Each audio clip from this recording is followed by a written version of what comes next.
अस्सलाम वालेकुम everybody, this is Sikandar team financial. I hope you guys are doing fine and learning with us. Channel को subscribe कर लीजिएगा, साथ लगे बेल आइकन को भी प्रेस कर लीजिएगा since this is time sensitive content.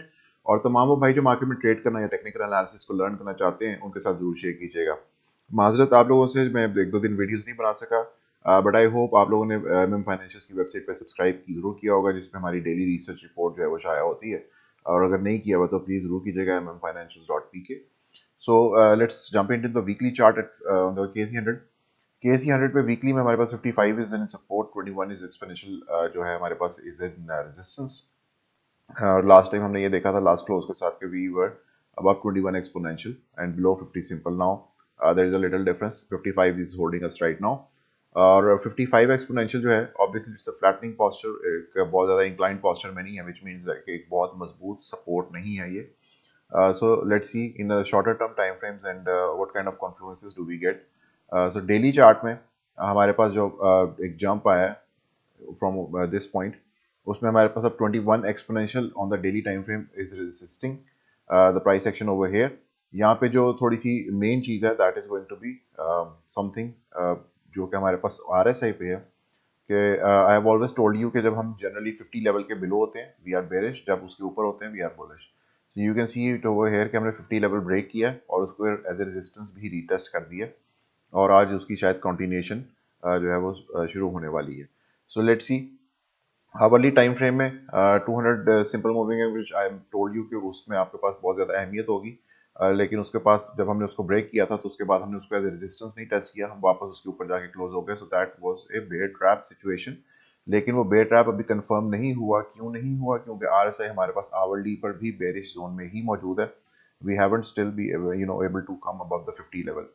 So 50 level के ऊपर जब तक नहीं आते और ये क्लटर ऑफ मूविंग एवरेजेस जो है उसको टेक आउट नहीं करते, तब तक obviously we are still in danger of breaking the 200 back again to the low side. तो उसमें हमारे पास जो डेली टर्म टाइम फ्रेम है उसमें जो एक मेन चीज़ है which I would want to bring it to your attention, उसमें यह है कि आपके पास लास्ट RSI पर पॉइंट जो है वो लो में ये वाला है और उसके साथ अभी आप करंटली यहाँ पे खड़े हैं। So it keep an I on it कि अगर आपके पास RSI इस पॉइंट से नीचे आती है विच इज समवेयर एट 45.79, ठीक है, इससे नीचे आती है और आपका प्राइस एक्शन जो है वो इस पॉइंट से ऊपर रहता है और उसमें एक लोकल लो कंफर्म हो जाता है, तो that can give you a sense कि हमारे पास मार्केट में हिडन बुलिश डाइवर्जेंस आज कंफर्म होने वाली है और उसमें हमारे पास फिर दोबारा एक बाउंस आ सकता है। लेकिन उससे पहले कुछ टेलटेल साइंस जो होंगे वो क्या होंगे कि वहां तक आ सकते हैं या नहीं आ सकते। सो फर्स्ट ऑफ ऑल आप अपना ये जो लास्ट आपका छोटा सा एक ड्रॉप है, let's retrace it with the Fibonacci from over here. You can सी कि आपके पास 200 सिंपल सपोर्ट में, 0.382 रेजिस्टेंस में, अलॉन्ग विद 21 एक्सपोनेंशियल एंड 50 जो 100 EMA है, अलॉन्ग विद द 50 सिंपल जो ऑरेंज वाली ऊपर से आ रही है। तो आपके पास यहाँ पे 200 सिंपल मूविंग एवरेज है, जिसके बाद आपके पास कॉन्फ्लुएंस में आपके पास 44,734 points is at the 0.236 level of this. कि जब हमने ये ड्रॉप लिया, ड्रॉप लेने के बाद जो पहला बाउंस था, we broke the 0.236 level to the upside and then came again back to this point some similarly. और उस पॉइंट को अभी तक फुली रीटेस्ट नहीं किया। So there is a possibility that we can retest it जो 44,734 है। लेकिन अगर वो ब्रेक होता है तो obviously further continuation is going to go to the down side and the first confluence will get is the 1-to-1 ratio, which is the double bottom scenario again. So that comes at 44,276। Daily time frame में अगर आपके पास जो larger move है, ठीक है, first of all अच्छा shorter में मैं एक और चीज भी बता दूं कि शॉर्टर में दोबारा जो आपके पास क्लटर ऑफ मूविंग एवरेजेस के साथ 0.618 भी अलाइंड है, यानी कि आपके पास ये तीन चार मूविंग एवरेजेस हैं ऊपर, जिसमें 100 सिंपल, 100 EMA, 50 सिंपल और 55 एक्सपोनेंशियल, ये चारों ऊपर मौजूद है और 0.618 जो है वो 100 सिंपल के साथ मौजूद है। So until and unless 45,476 gets taken out on this hourly time frame, उससे पहले जो है आई वुड स्टे कॉशियस। और वो कॉशियस जो है रहना उसके लिए इसलिए है क्योंकि हमारे पास जो मार्केट में मोमेंटम है, क्योंकि मैंने आपको पहले भी बताया था कि on the daily time frame के जो हमारे पास लार्जर मूव है, if we fail to break it, ठीक है, ये वाला जो हमारे पास लार्जर मूव था, जिसमें हमारे पास ये वाली ट्रेंड लाइन थी मौजूद, ठीक है, उसके साथ हमारे पास जो लार्जर मूव की एक्सटेंशन लेवल थी दैट वाज दिस वन, जिसमें मैंने आपको बताया था कि जब आपके पास उससे पहले हमारे पास ये वाला मूव था, ठीक है, पहले इसको डिस्कस कर लेते हैं। तो इस मूव में जब आपके पास 0.618 में क्लेम हुआ था, तो आई टोल्ड यू कि हमारे पास इतना रूम नहीं है कि 200 एक्सपोनेंशियल 200 सिंपल से रिजेक्ट होने के बाद हमारे पास इतना रूम नहीं है कि 0.618 होल्ड करे। So probably will have to look somewhere in these levels या हमारे पास ये एक जो कंसोलिडेशन बॉडी थी 2 टाइम्स यहाँ पर बनी हुई, उसको हमने स्ट्रेट अवे ब्रेक किया, और अब आप उसी को एक तरह से कह सकते हैं कि we are retesting that as a resistance. If I draw this rectangular that again support box for you guys, तो आप देख सकते हैं कि ये वो सपोर्ट बॉक्स था जहाँ पे हमें होल्ड करना चाहिए था इसके अंदर, लेकिन एक्चुअली उसको ब्रेक किया। ब्रेक करने के बाद we are now currently retesting it. ठीक है, तो ये रीटेस्ट अगर फेल हो जाता है, यानी कि वापस हम हो गए 21 एक्सपोनेंशियल के ऊपर, और ये 2-3 मूविंग एवरेज को टेक आउट करने में नाकाम हो जाते हैं along with the support box, ठीक है, विच मीन्स कि हमें क्लोजेस चाहिए अबव 45,476। वही वाला लेवल है जो इस शॉर्टर टाइम फ्रेम का 0.618 बनता है, एग्जैक्टली दिस पॉइंट। तो उसमें अगर हमें क्लोजेस नहीं मिलते तो obviously continuation will occur to the down side. अब उसमें हमारे पास ब्रेक हुआ, ब्रेक के बाद रीटेस्ट हो रहा है। अगर ये रीटेस्ट कंफर्म हो जाता है, which is in my opinion pretty much there, क्योंकि आपके पास ब्रेक के किसी भी सपोर्ट या रेजिस्टेंस की ब्रेक के बाद 3 क्लोजेस जो होते हैं वो बहुत अहम होते हैं। वो क्यों होते हैं? First one breaks, the second one closes below, and the third one actually retests या आपको कंटिन्यूएशन देता है। तो हमारे पास 3 क्लोजेज हो चुके हैं below this resistance as of now.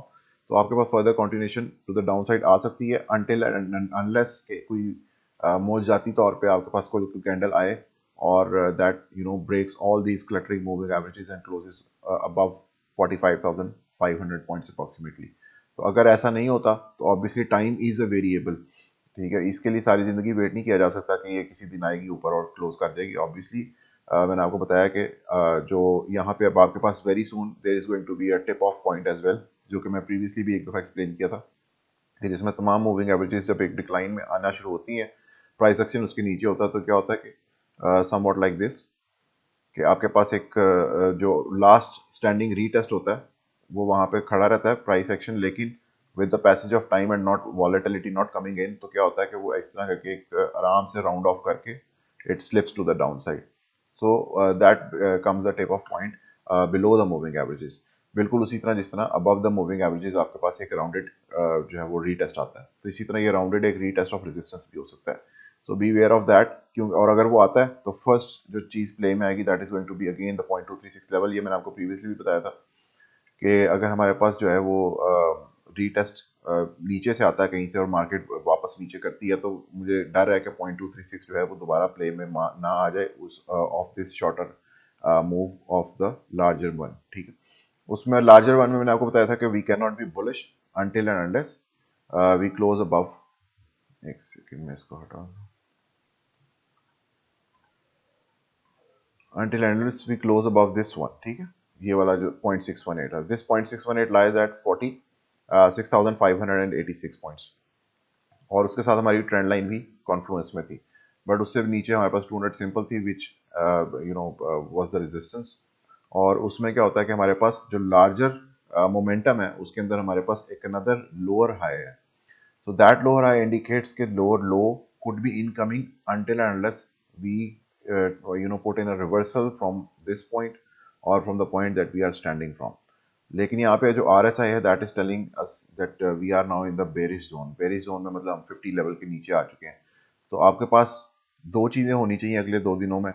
अगर वो नहीं होती हैं तो market is going to continue to the down side, which means कि अगर आप इस सपोर्ट बॉक्स के वापस ऊपर आके क्लोज नहीं होते along with the RSI above the 50 level, ठीक है, इस 50 लेवल के ऊपर जब तक आप वापस RSI नहीं आती और ये clutter of moving averages take out नहीं होता, विच मीन्स कि आपके पास मार्केट 45,500 के ऊपर दोबारा क्लोज नहीं होती within next 1 or 2 days, तो द प्रोबेबिलिटी इज हायर कि हम वापस नीचे की तरफ आएँ, और जो फर्स्ट पॉइंट ऑफ कॉन्फ्लुएंस है that is again going to be 0.236 of the larger move. लेकिन जो शॉर्टर मूव है उसमें मैंने आपको बताया कि 44,236 is going to be the other one. उसमें हमारे पास जो रिट्रेसमेंट थी वो इस वाले पॉइंट की थी, क्योंकि हम पहले शॉर्टर मूव देखेंगे उसके बाद लार्जर वन पे जाएंगे। So this is the point of 0.236 from this point, और उसके बाद इससे शॉर्टर मूव में आपके पास ये आपका लास्ट मूव है which is right over here.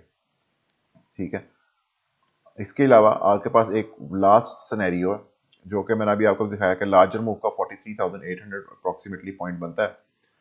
तो आपके पास ये जो मूव है, जब इसमें आपके पास बुलिश रिट्रेसमेंट आनी हो चाहिए, अभी तक हमने बेरिश रिट्रेसमेंट देखी है। ठीक है, अब हम देखते हैं बुलिश रिट्रेसमेंट। सो बुलिश रिट्रेसमेंट में आपके पास जो है, अगर गोल्डन पॉकेट एक्सप्लॉइट होती है यहाँ पे आके, ठीक है, on the Fibonacci level of this move, ठीक है, which is actually the last resort for any kind of bullishness in the market. तो इस मूव के ऊपर अगर आपने बुलिश रहने का जो लास्ट पॉइंट है that is going to be this point 618. Now this is the bullish retracement जो हमने previously from top to down किया, that is the bearish retracement. तो बुलिश रिट्रेसमेंट में point 618 is going to be the line in the sand which is currently standing at 44,058 points. ठीक है, ये अब आप इसको if you can mix and match it with the bearish retracement you can find some confluences with this point as well. कि अगर आप यहाँ पे आते हैं तो ये 0.236 ऑफ दिस मूव बनता है. ठीक है, it's a bearish retracement move from this point. इसका करेंगे तो 0.236 बनता है विच इज एट 44,195. और अगर आप बुलिश रिट्रेसमेंट करते हैं तो that is 4458. So we can have a support box. ठीक है, एक सपोर्ट बॉक्स बना लेते हैं यहाँ पे between this point and this point. ठीक है, अब you can remove the Fibonacci levels and see कि आपके पास जो सपोर्ट बॉक्स है वो ये वाला आ रहा है on the Fibonacci which is going to be the golden pocket. तो अगर आपके पास यहाँ पर ये आता है, अब मैं आपको इसके साथ बताता हूँ कि what kind of confluences can we get. ठीक है, ये forward anticipation, it's for the learning sake, ये कोई प्रिडिक्शंस नहीं है. सो आपके पास लास्ट लो ये वाला है which is below the support box that we just got out of our confluences from the Fibonacci levels. तो आपके पास लास्ट वाला जो है लो है वो यहाँ पर है. ठीक है, आरएसआई पर उसका पॉइंट यहाँ पर बनता है. Currently the RSI is very close to this point. ठीक है, now if the continuation comes to the down side and this support box holds और यहाँ पे आपके पास एक लोकल बॉटम बनता है. ठीक है, कंफर्म लोकल बॉटम बनता है इस पॉइंट के ऊपर which would still be higher than this one. तो आरएसआई को आपने देखना है कि अगर आरएसआई इस पॉइंट से नीचे आ चुकी है, this will call in for the hidden bullish divergence and that can again give us a reversal to the upside. And this time when we reverse, probably we are probably going to go hit into this trend line. क्योंकि क्यों इस trend line में ज्यादा hit होने के chances हैं, क्योंकि आप टेक्निकली आप 200 सिंपल में ही हिट कर रहे होंगे, but 200 simple would be something like this. ठीक है, और आपका जो मूव है that can go something like this. ठीक है, आप यहाँ से वापस आते हैं, कंटिन्यू करते हैं and then you again put in a reversal और इस तरह करके दोनों एक जगह पर मैच कर सकते हैं. So it's just anticipation of what can we see in the near future. ये कोई बिल्कुल वो नहीं है, काला इल्म नहीं है. So it's just you know kind of different perspectives और different scenarios that what can play in the market in coming days. So this could be something that you need to keep an eye on. क्योंकि फिलहाल हम RSI जो है that is in the bearish zone below 50, which is not suitable for the markets in this kind of scenario. So watch out for these. Hourly time frame में मैंने आपको बताया कि अगर आप hourly time frame में जाते हैं तो 0.236 of the shorter move, और वो shorter move जो है that is this one. ठीक है, इसके ऊपर आप एक retracement लगा के रखिएगा and watch for the 0.236 level. 0.236 level अगर आपके पास ब्रेक हो जाता है तो yes we can come down to this support box. और इस सपोर्ट बॉक्स में अगर हम आते हैं तो आपको फिर डेली टाइम फ्रेम पे you need to see what kind of divergences are we getting any or not. और लोकल बॉटम कंफर्म होने के बाद ही डाइवर्जेंस कंफर्म होती है, not with just a candle coming over here. So ये चीज़ें याद रखिएगा. उतनी देर में हमारे पास जो 200 सिंपल है सबसे पहले, that's the confluence of getting to 0.236. अगर 0.236 ब्रेक होता है तो yes we can come down over here, जिसमें आपके पास 1-to-1 रेशो भी बहुत करीब है, बट सपोर्ट बॉक्स हमारे पास मौजूद है. लेट्स सी हमारे पास हो सकता है यहीं पे बन जाए 1-to-1 रेशो में डबल बॉटम सिनेरियो में, which would still be good. Support box is the last resort. इसका ये मतलब नहीं है कि डेफिनेटली अगर 0.236 ब्रेक होता है तो हम सपोर्ट बॉक्स तक ही पहुंचेंगे. हम उससे ऊपर कहीं पे भी अगर लो कंफर्म करते हैं on the daily time frame, let me show you again कि अगर डेली टाइम फ्रेम में आपके पास लास्ट ये विक है, इट्स अ ह्यूज विक. ठीक है, इसके बीच में अगर आपके पास कोई भी कैंडल बॉडी क्लोज होते हैं तो that is going to be the new low, क्योंकि जो बॉडी है कैंडल की वो ऊपर है और वो इस 0.236 से ऊपर है. सो लेट्स सी अगर आप 0.236 ब्रेक करते हैं और 1-to-1 रेशो में कहीं पे भी डेली कैंडल कंफर्म करती है एक लोकल लो बना के, तो you will have a divergence between this and this point if the RSI is below this one at that time. So ये याद रखिएगा. इसके साथ ही मुझे इजाजत दीजिए. Thank you so much. अल्लाह हाफिज.